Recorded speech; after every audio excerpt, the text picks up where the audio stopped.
Dans les terres du Japon féodal, au cours du XVI siècle, vivait un guerrier samouraï nommé Nobushige. Son nom était connu dans toutes les provinces, non seulement pour sa maîtrise incomparable du katana, mais aussi pour quelque chose de bien moins honorable, son tempérament explosif. Nobushige avait vaincu les ennemis les plus redoutables sur les champs de bataille. Il avait servi son seigneur avec une loyauté inébranlable durant des décennies. Il s'était entraîné jusqu'à ce que ses mains saignent, jusqu'à ce que sa technique soit parfaite, jusqu'à ce qu'aucun autre guerrier n'ose le défier. Mais il y avait un ennemi qu'il ne parvenait pas à vaincre, lui-même. Sa colère était légendaire. Au moindre contrariété, son visage devenait rouge comme le feu de l'aube. Ses mains tremblaient. Sa voix tonnait comme l'orage dans la montagne. Et bien qu'il regrette ensuite, bien qu'il jure de se maîtriser, la fureur revenait toujours, encore et encore, telle la vague implacable de l'océan. Les serviteurs se déplaçaient autour de lui en silence, craignant d'éveiller sa colère. Sa famille le respectait, oui, mais elle le craignait aussi. Et lui-même, durant les nuits solitaires, se sentait prisonnier de ce feu qui brûlait sans cesse dans sa poitrine. Un jour, après un accès de rage particulièrement violent qui faillit coûter la vie à l'un de ses hommes pour une erreur insignifiante, Nobushige contempla son reflet dans la lame de son épée, et n'aima pas ce qu'il vit. Il était un guerrier puissant, certes, mais aussi un esclave de sa propre colère. C'est alors qu'il entendit parler d'un vieux maître zen nommé Hakuin. On racontait que le maître Hakuin vivait dans un temple modeste, perdu dans les montagnes du Nord, un lieu si reculé que peu osaient le chercher. Les histoires circulaient parmi les villageois, certains disaient qu'il pouvait rester en méditation des jours entiers sans bouger. D'autres affirmaient qu'il avait atteint l'illumination totale et qu'il pouvait voir au plus profond du cœur des hommes. Nobushige, habituellement sceptique face à ce genre de récit, ressentit cette fois quelque chose de différent. Une voix intérieure lui murmurait que ce maître détenait peut-être la réponse qu'il cherchait depuis des années. Ainsi, un matin d'automne, lorsque les feuilles des érables commençaient à se teinter de rouge et d'or, le samouraï entreprit le voyage vers le temple. Il laissa derrière lui son armure cérémonielle et son escorte de guerriers. Il ne portait que son katana, comme l'exigeait le code du Bushido, et les vêtements simples d'un voyageur. Le chemin était escarpé et tortueux. À mesure qu'il gravissait la montagne, le tumulte du monde s'éloignait. Le silence des hauteurs l'enveloppait peu à peu, et pour la première fois depuis longtemps, Nobushige ressentit quelque chose qui ressemblait à la paix. Il lui fallut 3 jours pour arriver. Le temple était exactement comme on l'avait décrit, modeste, presque austère. Aucune décoration dorée, aucune statue imposante. Seulement du bois, de la pierre et la simplicité. Un jardin de pierre s'étendait devant le bâtiment principal, chaque rocher y était placé avec une intention parfaite, chaque grain de sable soigneusement ratissé en vagues figées dans le temps. Et là, au centre de ce jardin, assis dans une immobilité parfaite, se trouvait le maître Hakuin. C'était un vieil homme frêle, la tête rasée, vêtu de robes si simples qu'on aurait pu le confondre avec un paysan. Pourtant, quelque chose émanait de lui, une qualité indéfinissable, qui fit comprendre immédiatement à Nobushige qu'il avait trouvé ce qu'il cherchait. Le samouraï s'avança d'un pas ferme. Il n'était pas habitué à la patience ni au détour. C'était un homme d'action, direct, habitué à ce que ses paroles soient immédiatement obéies. Sans se présenter, sans les cérémonies formelles dictées par la politesse japonaise, Nobushige planta solidement ses pieds devant le maître et demanda d'une voix grave et autoritaire. « Maître, dis-moi, qu'est-ce que l'enfer et qu'est-ce que le paradis ?» Le maître Hakuin ne répondit pas tout de suite. Lentement, comme s'il disposait de tout le temps du monde, il ouvrit les yeux. Ils étaient profonds, calmes comme un lac immobile, mais traversés par une intelligence aiguë impossible à ignorer. Il observa le samouraï de la tête aux pieds. Il remarqua sa posture rigide, militaire. La tension dans ses épaules. L'impatience dans son regard. Et surtout, ce feu à peine contenu qui brûlait juste sous la surface. Puis, à la stupeur totale de Nobushige, le maître sourit. Ce n'était pas un sourire bienveillant. C'était un sourire moqueur, presque méprisant. « Ne t'expliquer cela, à toi ?» dit Hakuin d'une voix calme, teintée d'ironie. Et qui es-tu pour me demander une telle chose? Nobushige cligna des yeux, déconcerté. Personne ne lui parlait ainsi. Regarde-toi, continua le maître, son sourire s'élargissant. Tu n'es qu'un brute ignorant déguisé en guerrier. Tu arrives ici avec ton épée et ton arrogance, pensant que la sagesse va t'être offerte comme si tu étais quelqu'un d'important. Le visage de Nobushige commença à changer de couleur. Mais tu n'es pas important, poursuivit Hakuin sans pitié. Tu es semblable à 1000 autres guerriers que j'ai vus, tout en musclé en acier, mais vide à l'intérieur. Sans véritable compréhension. Incapable même de saisir les enseignements les plus élémentaires. Chaque mot frappait l'orgueil du samouraï comme un coup de fouet. Je n'ai pas de temps à perdre avec quelqu'un comme toi, conclut le maître d'un geste de mépris. Pars d'ici. Retourne dans ton monde de violence. C'est le seul endroit auquel tu appartiens. Quelque chose se brisa en Nobushige. Jamais, absolument jamais dans toute sa vie, on ne lui avait parlé de cette façon. Il était un samouraï respecté, craint, honoré. Il avait risqué sa vie des centaines de fois. Il avait versé le sang pour son honneur. Et ce vieil homme, assis dans un jardin de pierre, osait le traiter de brute ignorante? La fureur explosa en lui comme un volcan. Sa vision se troubla. Son cœur battait comme des tambours de guerre.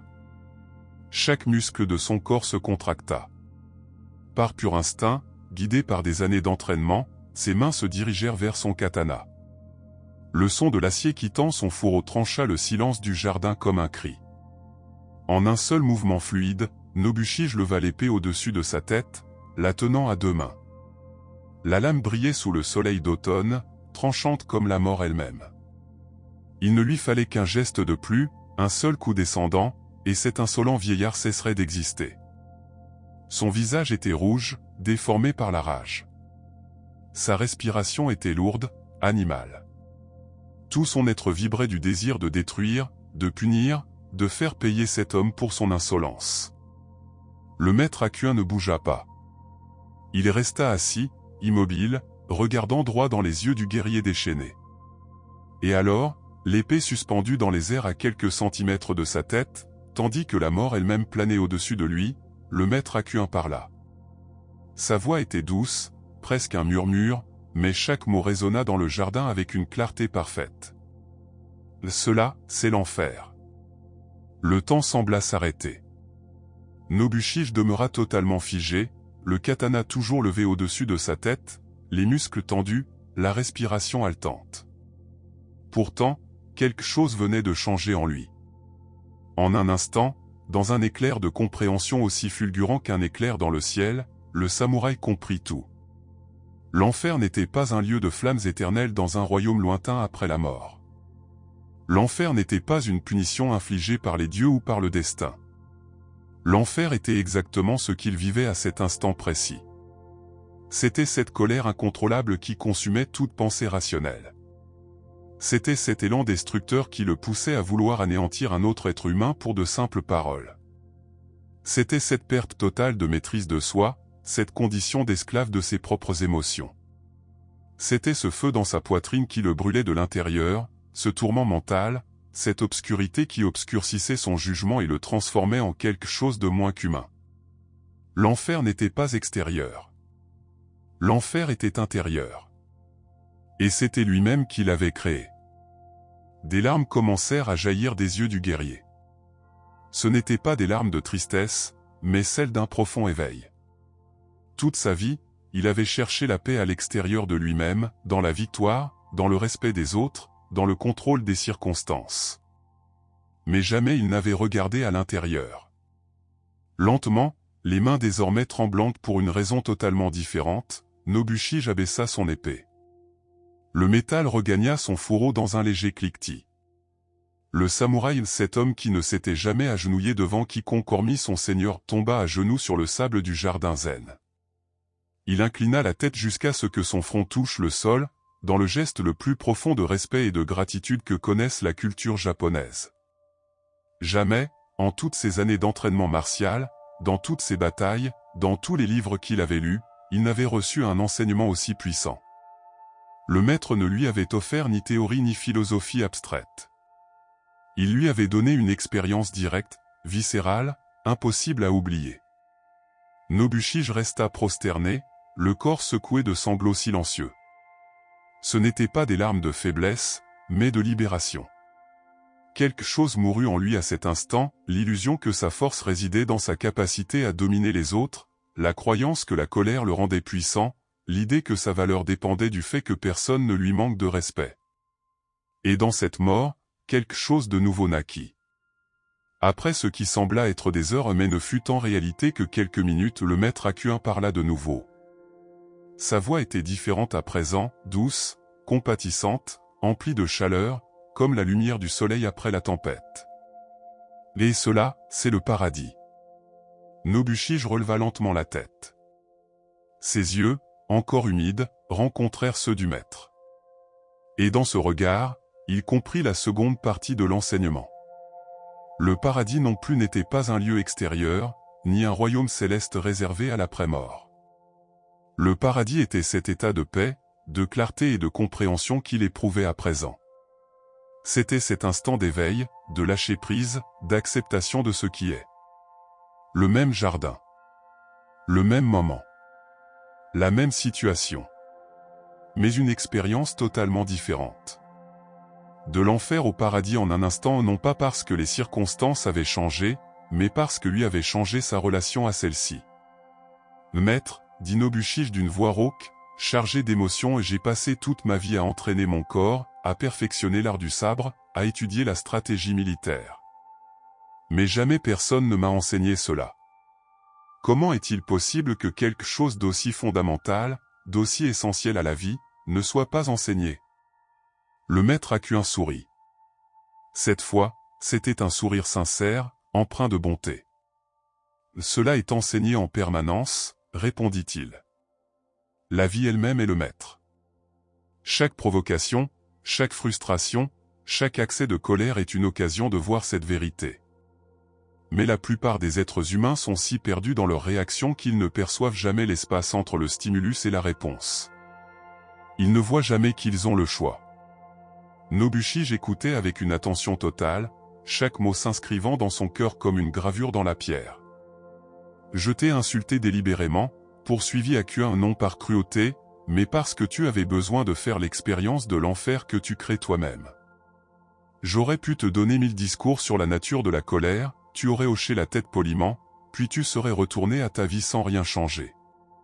Mais lorsque tu touches le feu, lorsque tu ressens la brûlure dans ta propre chair, cette leçon ne s'oublie jamais.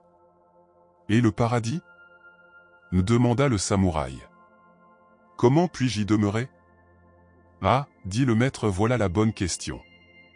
Et voici le secret, le paradis n'est pas un état que tu atteins une fois pour toutes.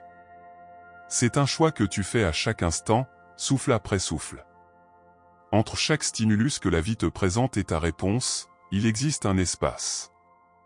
Les Japonais l'appellent « ma ». C'est dans cet espace que réside ta liberté. Le maître fit une pause, laissant ses paroles pénétrer en profondeur. La personne ordinaire vit sans conscience de cet espace, continua-t-il. Quelqu'un les bouscule, ils repoussent aussitôt. Quelqu'un crie, ils crient plus fort encore. Ils vivent en pilote automatique, manipulés par le monde extérieur comme des marionnettes dont d'autres tirent les fils. Mais toi, Nobushige, tu as maintenant vu cet espace. Tu as fait l'expérience de l'enfer de la perte de ton centre, et du paradis de son retour. Cette conscience est ton plus grand trésor. Protège-la. Cultive-la. Car 1000 provocations surgiront encore dans ta vie, mais désormais tu sais que chacune d'elles est une occasion de choisir. Nobushige demeura au temple 3 jours supplémentaires, méditant avec le maître Hakuin, apprenant à cultiver cet espace sacré, à respirer consciemment, à observer ses émotions sans s'y laisser emporter.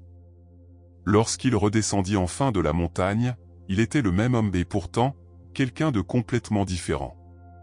Il demeurait un guerrier redoutable, mais sa plus grande bataille n'était plus contre des ennemis extérieurs, elle était contre son propre tempérament. Et il découvrit quelque chose d'extraordinaire, lorsqu'il cessa de réagir avec colère à chaque provocation, les provocations elles-mêmes commencèrent à disparaître. Lorsqu'il n'eut plus besoin d'imposer sa volonté par la fureur, son influence devint plus profonde. Lorsqu'il n'eut plus besoin d'être respecté par la peur, il gagna un respect bien plus authentique. Les années passèrent. Nobushige devint un maître respecté, non seulement dans les arts martiaux, mais aussi dans la philosophie zen. Il enseignait à ses élèves que le véritable guerrier n'est pas celui qui remporte le plus de batailles extérieures, mais celui qui parvient à la paix intérieure. Et souvent, il racontait l'histoire de sa rencontre avec le maître Hakuin, ce jour-là dans le jardin de pierre, lorsqu'il apprit la leçon la plus importante de sa vie, que l'enfer et le paradis ne sont pas des lieux où l'on va après la mort, mais des états que nous créons ici et maintenant par nos propres réactions. Il se souvenait avec une précision saisissante de la manière dont sa main avait saisi l'épée, de la façon dont la fureur l'avait entièrement consumé. Et il se rappelait avec la même clarté ce moment d'éveil, cet instant de grâce où la vérité s'était révélée à lui. Jusqu'à la fin de ses jours, Nobushige pratiqua l'art de trouver cet espace sacré entre le stimulus et la réponse. Il n'y parvenait pas toujours. Parfois, la colère surgissait encore, rapide et intense. Mais désormais, même lorsqu'il échouait, il pouvait reconnaître. Ah, voilà l'enfer que je suis en train de créer. Et dans cette reconnaissance même, il se trouvait déjà sur le chemin du retour vers le paradis. L'histoire de Nobushige et du maître Hakuin fut racontée et transmise de génération en génération. Elle devint l'un des récits zen les plus connus, non parce qu'il s'agissait d'une belle légende, mais parce qu'elle contenait une vérité que chacun doit découvrir par lui-même. La paix ne se trouve pas en conquérant le monde extérieur, mais en apprivoisant le monde intérieur. Et ainsi, dans un modeste jardin de pierre, niché dans les montagnes du Japon féodal, un guerrier empli de colère découvrit ce que les armes ne pourraient jamais lui offrir, la véritable liberté. La liberté de choisir, à chaque instant, entre l'enfer et le paradis. La question s'adresse désormais à toi. Que choisiras-tu la prochaine fois que la vie te provoquera ? Que feras-tu lorsque tu sentiras ce feu familier monter dans ta poitrine? Entre le stimulus et ta réponse, il existe un espace. Dans cet espace réside ton pouvoir. Dans cet espace, tu es libre.